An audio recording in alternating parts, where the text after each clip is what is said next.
یقین رکھتے ہوئے جادو نہ سیکھتے، ان چیزوں میں نہ پڑھتے، تو اگلی آیت میں اللہ تعالیٰ فرماتا ہے ان کو ثواب دیا جاتا ہے، اس کا اجر ملتا۔ تو بات اتنی عرض کرنا چاہتا ہوں میرے عزیزوں، یہودیوں کا جو طریقہ ہے وہ صرف یہیں تک محدود نہیں۔ میں چیزوں پہ ریسرچ کر رہا تھا، آپ کو بتاؤں، آگوں پہ کودنا، آگ پہ جو کودتے ہیں، کھیلتے ہیں آگوں سے، آج ہندوستان میں بڑی کثرت سے ہوتا ہے یہ ساری چیزیں، یہ بھی طریقہ انہی سے ہی آیا ہے، آپ کو معلوم ہے۔ اور ایک چیز اور ہے ہمارے درمیان، ان یہودیوں نے حضرت سلیمان علیہ السلام پر جو یہ بلیم کیا کہ جادو کے ذریعے کرتے ہیں، ہمارے یہاں بڑی کثرت سے نقش سلیمانی بھی چلتا ہے، نہیں چل رہا ہوتا ہے کیا منصوب، اور بندہ ہمارا لے کر بھی جاتا ہے۔ ہمارے درمیان کے جو لوگ ہیں ان کی حالت ایسی، وہ کثرت سے لکھتے بھی ہیں کہ حضرت سلیمان علیہ السلام کی جانب سے منسوب یہ تعویذ ہے، انہوں نے بنائی ہے، کیا کیا چیزیں کہ گھڑ لیتے ہیں۔ تو یہودیوں نے یہ منسوب کر رکھا کہ جادو وہ کرتے تھے۔ تو ایسی بہت ساری چیز ہیں ہمارے درمیان جو رائج ہیں اور ہمیں پتہ تک نہیں چل رہی ہیں کہ یہ کہاں سے کتنی حد تک آ چکی ہیں۔ تو باتیں جو عرض کرنی ہیں آپ کے سامنے میرے عزیزوں، یہ جادو ٹونا سپلی علم، ان سب چیزوں کو چھوڑو اور قرآن کو صرف اس لیے استعمال مت کرو، قرآن کو استعمال کرنا ہے، قرآن کو سیکھنا ہے تو اپنی زندگی گزارنے کے لیے سیکھو۔ ایک انسان چھوٹا سا سامان بھی گھر میں لاتا ہے تو اس کے چلانے کے لیے، اس کے استعمال کے لیے ایک کتاب دی جاتی ہے، ایک کتاب دی جاتی ہے، نہ کہ یہ کہ بس اس کتاب کو لیا پھینک دیا اور اپنے اعتبار سے مشین چلا رہے ہیں، کتنے بھی ٹیمپریچر پہ رکھو، کتنے بھی وولٹیج پہ رکھو، ایسا نہیں ہوتا۔ آپ کو ایک پیمانہ، ایک طریقہ دیا جاتا ہے کہ اس کے اعتبار سے ہی آپ کو استعمال کرنا ہے، اس کے اعتبار سے نہیں استعمال کریں گے تو چیزیں خراب ہو جائیں گی۔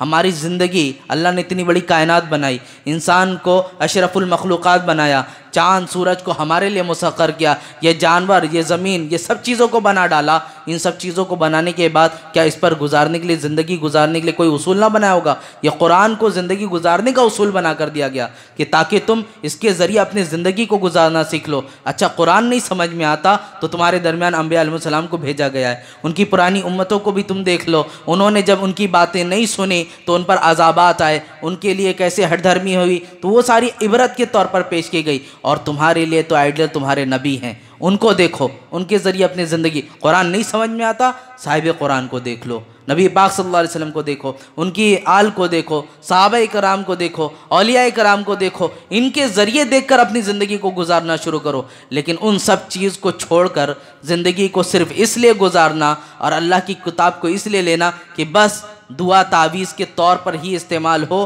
مرنی کرنی کے طور پر ہی استعمال ہو، تو اگر قرآن سے صرف ہم نے مرنا ہی سیکھ لیا تو یہ ہمارے لیے افسوس ہے۔ کاش کہ اس قرآن کے ذریعے جینا بھی سیکھیں ہم، کاش کہ اس قرآن کے ذریعے جینا بھی سیکھیں ہم، کیونکہ آج ہمارے ہاں جو معاشرے میں حالات ہے وہ یہی ہے کہ مرنے کے وقت، 40 کے وقت، تیجے کے وقت، برسی کے وقت اتنا ہی ہم نے قرآن کو اہمیت دیا ہے، بس اس سے زیادہ نہیں۔ اس قرآن کو پڑھیں، سیکھیں اور اس کی پیروکار بنیں، اپنی زندگی کو اس کے ذریعے گزارنا سیکھیں۔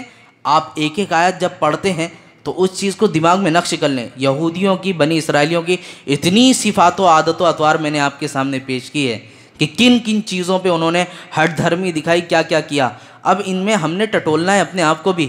آیا کوئی ایسی چیز تو ہمارے اندر نہیں آ رہی ہے جو ان سے مشابہت رکھتی ہو؟ کوئی ایسی چیز؟ کتاب کے حوالے سے سب سے پہلے نمبر پہ اللہ کے درمیان شریک نہیں کرنا ہے ہمیں، انہوں نے اس کو بھی جھٹلایا تھا، کتاب دی گئی اس پہ بھی جھٹلایا، انبیاء علیہ السلام کو قتل کیا، ان کو تکلیفیں بھی پہنچائی، ان پہ الزامات بھی لگائے، یہاں تک کہ حالت جادو تک سیکھنے پر آ گیا، کتاب کو بالکل چھوڑ۔ تو یہاں دیکھیں کہ تھے نبی کے پاس لیکن دوری ہوتے ہوتے ہوتے ہوتے کفر تک پہنچ گیا، اور آخر میں قرآن کیا، وَلَوْ كَانُوا يَعْلَمُونَ، اگر یہ جانتے تو ان کے لیے اچھا ثواب ہوتا۔ تو باتیں جو عرض کرنی میرے عزیز وہ یہ کہ قرآن کے ذریعے جینا سیکھے، مرنا تو ہر کوئی سیکھ رہا ہے، ہاں قرآن کے اصول پہ مرنا سیکھے تو کامیابی بہت ہے۔ اللہ رب العزت قرآن مقدس کے ذریعے ہم سب کو دنیاوی اخروی اجر سے مالا مال فرمائے۔ اے پاک پروردگار عالم، کہنے سننے سے ادا عمل کی توفیق عطا فرما۔ مولا یہاں جتنے لوگ بیٹھے ہیں، اگر ان میں جتنے لوگ بھی نظر بد کے شکار ہیں انہیں نظر بد سے آزاد فرما دے، جادو سحر ہر طرح کی سفلی عملیات سے ہماری تو حفاظت فرما۔ مولا تعالی ہم سب کو ان تمام تر خبائث چیزوں میں سے ملوث ہونے سے محفوظ فرما دے۔ اے اللہ ہمارے گھر کو، اہل خانہ کو، گھر کے ہر افراد کو، تمام تر لوگوں کو مولا جادو سحر تمام چیزوں سے حفظ و امان میں تیرے دیتے ہیں مولا، ان کی تو حفاظت فرما۔ اے پاک پروردگار عالم، جو بیمار ہے انہیں شفا دے دے، جو بے روزگار ہے رزق حلال عطا فرما دے۔ بالخصوص مولا ماہ سیام کے صدقے طفیل یہ عشرِ مغفرت ہم سے رخصت ہونے پہ ہے مولا، تو ہم سب کو بخشوں میں شمار عطا فرما دے۔ اور اے اللہ، جس طرح تو نے ہمیں آج اس مسجد میں آ کر بیٹھ کر عبادت کرنے کی توفیق عطا فرمائی، آنے والے ماہ سیام تک ہمیں یوں ہی اپنے گھر میں بلانے کی توفیق عطا فرما۔ اے پاک پروردگار عالم، ہم سب کو یہاں سجدہ کرنے کی توفیق عطا فرما۔ مولا تعالیٰ، جانے انجانے میں روزے میں جو بھی کمی رہ گئی ہو، نگاہوں سے بے حیائی ہوئی ہو، زبان سے بدزبانی ہوئی ہو، دلوں میں جو بھی کدورتیں ہوں، حسد، کینہ، جھوٹ، جو بھی ہم سے گناہ سرزد ہوا ہو اس سے درگزر فرما دے، اور آئندہ نہ کرنے کی ہمیں توفیق عطا فرما۔ مولا آخری التجا اتنی ہے، تو نے ایمان کی حالت میں پیدا کیا مولا، ایمان کی حالت میں ہی موت نصیب فرما۔ وصلی اللہ تعالی علی خیر خلقہ محمد وآلہ وصحبہ اجمعین۔ ان اللہ وملائکتہ یصلون علی النبی یا ایھا الذین آمنوا صلوا علیہ وسلموا تسلیما۔ اللہم صلی علی سیدنا و شفیعنا مولانا محمد بارک وسلم، صلاۃ و سلام علیک یا رسول اللہ صلی اللہ تعالی علیہ وسلم۔ سبحان ربک رب العزۃ عما یصفون وسلام علی المرسلین والحمد للہ رب العالمین۔ السلام علیکم ورحمۃ اللہ تعالی وبرکاتہ۔